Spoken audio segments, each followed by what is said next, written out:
क्या हो अगर मैं आपसे कहूं कि जो भी आप अब तक अपनी जिंदगी में सच मानते आए हैं, आपका नाम, शरीर, परिवार, करियर, वो सब एक बहुत ही गहरा लेकिन मोहक भ्रम है। जो आप देख रहे हैं, सुन रहे हैं, सोच रहे हैं, वो असली नहीं, बल्कि आपके ही अंदर की चेतना का एक प्रोजेक्शन है, एक सपना जो आप खुद देख रहे हैं। ये जीवन कुछ वैसा ही है जैसे कोई फिल्म जो थिएटर में चल रही हो, सुंदर, भावुक, डरावनी, बट फिर भी नकली। ये कोई काल्पनिक विचार नहीं, बल्कि हिंदू दर्शन का सबसे गहरा, रहस्यमयी और शक्तिशाली सिद्धांत है, माया। माया वो शक्ति है जो असली सच्चाई को छुपा देती है और झूठ को असली बना देती है। अब एक पल रुकिए और सोचिए, क्या आपने कभी कोई ऐसा सपना देखा है जो इतना असली लगा हो कि जागने के बाद भी यकीन नहीं हुआ हो कि वो बस एक सपना था? अब जरा कल्पना कीजिए, अगर ये पूरा जीवन, ये सारा संसार, ये शरीर और नाम भी एक वैसा ही सपना हो, तो आप वही है जो सपना देख रहा है और वही जो उसमें जाग भी सकता है। ये सोच जितनी चौंकाने वाली है, उतनी ही गहरी भी है। अक्सर हम माया शब्द को हल्के में लेते हैं, कहते हैं दुनिया माया है, माया मोह है। लेकिन हिंदू शास्त्रों में माया कोई सामान्य शब्द नहीं, बल्कि एक पूरी आध्यात्मिक विज्ञान है, एक ऐसी ऊर्जा जो ब्रह्मांड की रचना और हमारी चेतना की स्थिति तय करती है। माया का असली अर्थ है वो शक्ति जो सत्य को छुपा देती है ताकि असत्य हमें सत्य जैसा लगे। जैसे उपनिषदों में कहा गया, माया तो प्रकृति विलसित ब्रह्मा स्वरूप मस्ती, यानी माया ब्रह्मा की वो शक्ति है जिससे ये जगत प्रकट होता है। ये संसार झूठा नहीं, पर स्थायी भी नहीं, ये अपेक्षित सत्य है। मतलब ये कि ये संसार एक दृष्टिकोण से सत्य है, लेकिन पूरा सत्य नहीं है।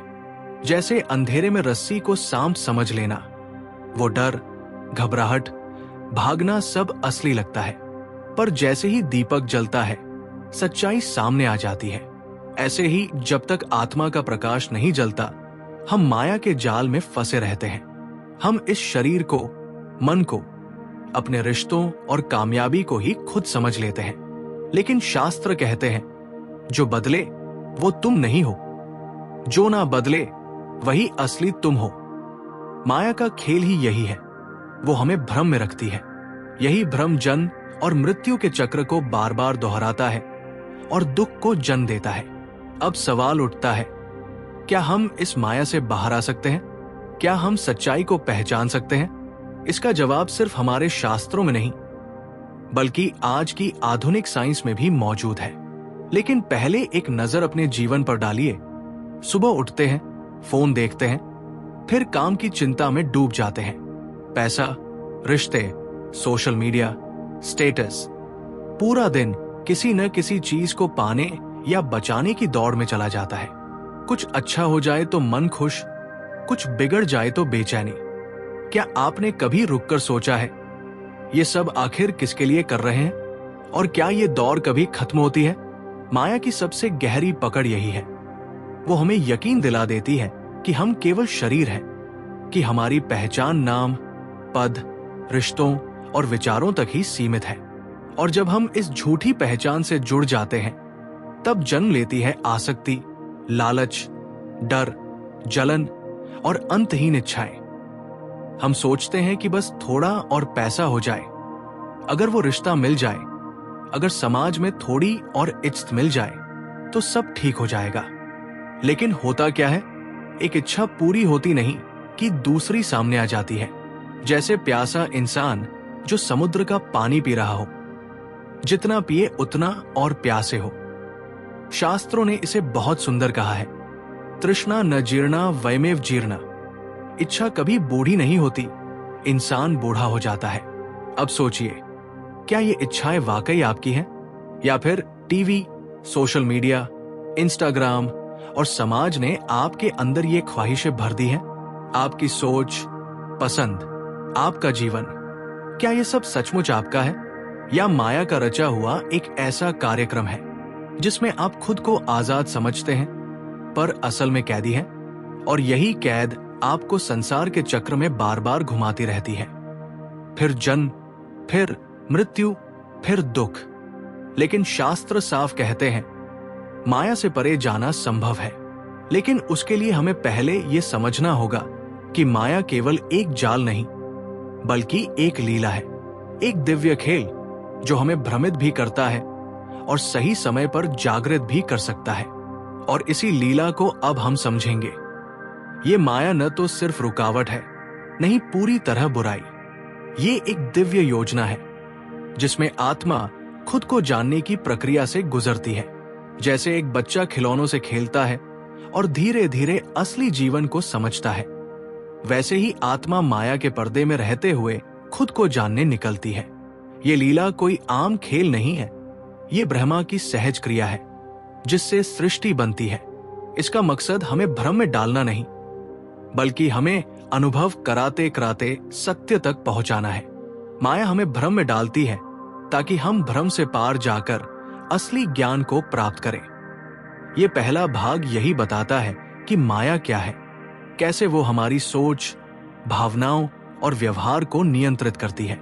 अब अगला भाग हमें बताएगा कि ये माया कैसे एक लीला है और कैसे विज्ञान भी उसी सत्य की ओर इशारा करता है जो हमारे शास्त्रों ने सदियों पहले बताया था। अब तक हमने माया को एक भ्रम की शक्ति के रूप में समझा, लेकिन क्या माया केवल एक रुकावट है? हिंदू दर्शन कहता है नहीं, माया सिर्फ जाल नहीं है बल्कि ईश्वर की लीला है, एक ऐसा दिव्य खेल जिसमें आत्मा खुद को अनुभव करती है। ये कोई शुद्ध छल नहीं है बल्कि एक बहुत बड़ा आध्यात्मिक प्रयोग है। लीला का अर्थ है ब्रह्मा की सहज स्वाभाविक क्रिया जिससे पूरी सृष्टि उत्पन्न होती है। माया जो हमें भ्रमित करती है वही हमें सिखाती भी है। वो हमें झूठ को सच मानने देती है ताकि हम धीरे धीरे जान सके कि सच क्या है। जैसे बच्चा पहले खिलौनों से सीखता है, फिर असल जीवन समझने लगता है, उसी तरह आत्मा इस माया के संसार में जन्म लेकर अनुभव करती है, गलतियां करती है, सीखती है और धीरे धीरे मोक्ष की ओर बढ़ती है। इस लीला को समझाने के लिए एक बेहद प्रसिद्ध कथा है, नारद और माया की। इस कहानी में भगवान श्री कृष्ण और नारद मुनि के बीच एक गहरा संवाद होता है। नारद मुनि एक दिन गर्व से भगवान कृष्ण से कहते हैं, हे प्रभु, मुझे माया पर कोई असर नहीं होता। मैं हर समय आपका नाम जपता हूं, ध्यान करता हूं। माया तो मुझसे कोसों दूर है। भगवान मुस्कुराते हैं और कुछ नहीं कहते, बस एक दिन उनसे पानी लाने को कहते हैं और यही से लीला शुरू होती है। नारद मुनि जल लाने निकलते हैं। रास्ते में उन्हें एक गांव दिखता है। वो एक घर में पानी मांगने जाते हैं और वहां एक सुंदर युवती को देखते हैं। उसकी आंखों में कुछ ऐसा होता है कि नारद सब भूल जाते हैं। वो कौन है, कहाँ जा रहे थे, क्यों निकले थे, वो वहीं रुक जाते हैं। शादी करते हैं, जीवन शुरू होता है, बच्चे होते हैं, जीवन चलता है। फिर एक दिन गांव में बाढ़ आती है, घर बजाता है, पत्नी और बच्चे भी बजाते हैं। नारद अकेले रह जाते हैं, टूटे हुए, बिखरे हुए। तभी किसी ने कंधे पर हाथ रखा। वो मुड़ते हैं, सामने श्री कृष्ण खड़े हैं। मुस्कुराते हुए पूछते हैं, नारद, पानी लाए? नारद स्तब्ध रह जाते हैं। उन्हें लगता है जैसे एक पूरा जीवन बीत गया हो, पर असल में तो कुछ ही मिनट बीते थे। यही है माया, जो एक क्षण को युग बना सकती है और एक स्वप्न को पूरी जिंदगी जैसा महसूस करा सकती है। ये लीला हमें सिखाती है कि कैसे चेतना भ्रम में पड़ सकती है। अब सोचिए, इस बात को विज्ञान किस तरह देखता है। क्वांटम फिजिक्स, जो आज का सबसे आधुनिक विज्ञान है, कहता है कोई भी वस्तु तब तक अस्तित्व में नहीं आती जब तक उसे कोई देखता नहीं। इसे कहते हैं ऑब्जर्वर इफेक्ट। जो हम देखते हैं वही असलियत बन जाती है। ये वैसा ही है जैसा हमारे शास्त्र कहते हैं, जगत की रचना दृष्टि से होती है, वस्तु से नहीं। अब बात करते हैं डेविड बॉम की, एक महान वैज्ञानिक जिन्होंने इम्प्लिकेट ऑर्डर का सिद्धांत दिया। उन्होंने कहा कि ये दुनिया एक गहरे अदृश्य क्षेत्र से निकलती है जहां सब कुछ केवल संभावना में होता है। जैसे ही हम किसी चीज को देखते हैं, या अनुभव करते हैं वो वास्तविक रूप लेती है। ये पूरी सोच उपनिषदों के उस विचार से मेल खाती है जिसमें कहा गया है कि ब्रह्मा ही सब कुछ है और माया उसी ब्रह्मा की प्रकाशित अवस्था है। यानी माया ब्रह्मा की लहर है, वो झूठ नहीं, अधूरा सत्य है। अब न्यूरोसाइंस की ओर आइए। आज के वैज्ञानिक मानते हैं कि हमारी चेतना यानी कॉन्शियसनेस सिर्फ दिमाग का एक उत्पाद नहीं है। ये कोई ऐसा रहस्य है जिसे अभी तक विज्ञान भी पूरी तरह नहीं समझ पाया है। मस्तिष्क केवल सिग्नल लेता है, उन्हें दृश्य, स्पर्श, आवाज में बदलता है। पर असली सवाल ये है, वो कौन है जो अनुभव कर रहा है? वो मैं कौन है जो इन सबको देखता है? शायद यही आत्मा है जो इस शरीर से परे है, माया से घिरी हुई है, लेकिन माया से परे भी है। ये आत्मा स्थायी है, जागरूक है और सत्य से जुड़ी हुई है। प्रसिद्ध मनोवैज्ञानिक कार्ल जुंग ने कहा था, हमारा मन केवल एक हिमखंड का सिरा है, उसके नीचे एक विशाल कलेक्टिव अनकॉन्शियस होता है जिसमें हमारे सारे अनुभव, संस्कार और भाव छिपे होते हैं। यानी जो हम सोचते हैं कि मैं हूं, वो भी एक छोटा हिस्सा है एक बड़े चेतना सागर का। इसलिए माया को समझने के लिए हमें सिर्फ धर्म ग्रंथ नहीं पढ़ने चाहिए, बल्कि विज्ञान की प्रयोगशालाओं में भी झांकना होगा। और सबसे दिलचस्प बात यह है कि दोनों धर्म और विज्ञान आज एक जैसी बात कह रहे हैं। दोनों मानते हैं कि हम जो देख रहे हैं वो वास्तविक नहीं, संभावित है। अब असली सवाल ये नहीं है कि माया है या नहीं। असली सवाल ये है, क्या हम इसके पार जाने के लिए तैयार हैं? क्या हम माया को केवल एक अनुभव मानकर उसे देख सकते हैं, उससे डरने के बजाय उससे सीख सकते हैं? और क्या हम अपने सच्चे स्वरूप की ओर बढ़ सकते हैं? ये भाग हमें बताता है कि माया सिर्फ एक भ्रम नहीं बल्कि ईश्वर की योजना है। ये लीला हमें पकड़ती भी है और आजाद भी कर सकती है। माया को समझने से हमें ये बोध होता है कि हम अपने अनुभवों के गुलाम नहीं बल्कि साक्षी है। यही साक्षी भाव माया से परे जाने का पहला कदम है। अब अगले भाग में हम जानेंगे कि इस माया से मुक्ति कैसे संभव है। क्या कोई ऐसा मार्ग है जिससे हम इसी जीवन में, इसी संसार में रहते हुए अपने अंदर के उस सत्य को जान सकते हैं? जवाब है हाँ। अगले भाग में हम जानेंगे भक्ति, ज्ञान, कर्म और ध्यान के उन मार्गों को जो आत्मज्ञान की ओर ले जाते हैं। अब तक आपने जाना कि माया क्या है, ये कैसे हमारी चेतना को ढक देती है, हमें भ्रम में डाल देती है और हमें इस दुनिया के अस्थायी सुख दुख में उलझा देती है। लेकिन असली सवाल यही है, क्या हम इस माया से मुक्त हो सकते हैं? क्या हम अपने सच्चे स्वरूप को जान सकते हैं जबकि हम अभी भी संसार में जी रहे हों? उत्तर है हाँ, बिल्कुल संभव है। माया को हराना संभव है, लेकिन ये युद्ध तलवार या तर्क से नहीं बल्कि जागरूकता से लड़ा जाता है। शास्त्र कहते हैं माया में फंसना कोई पाप नहीं, लेकिन माया को पहचानने के बाद भी उसी में खोए रहना यही अज्ञान है। इसलिए पहला कदम है बोध, अवेयरनेस। अब सवाल आता है, इस बोध को कैसे लाया जाए, कैसे माया के पार जाया जाए? इसके लिए हमारे शास्त्र 4 प्रमुख मार्ग बताते हैं: ज्ञान योग, भक्ति योग, कर्म योग और ध्यान। ये सभी मार्ग हमें अपने भीतर की ओर मोड़ते हैं, हमें वही दिखाते हैं जिसे माया ने छिपा दिया था। ज्ञान योग का पहला सवाल है, मैं कौन हूं? जब आप इस सवाल पर गहराई से सोचते हैं तो समझ आता है कि आप न तो शरीर है, नहीं मन, न विचार। आप तो वो साक्षी है जो ये सब देखता है।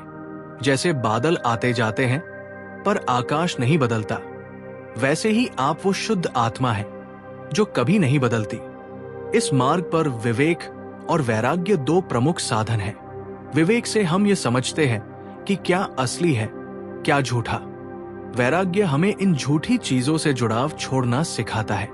जब आप खुद से कह पाते हैं ये नहीं, ये भी नहीं, तब सच्चा मैं प्रकट होता है। यही आत्मज्ञान का आरंभ है।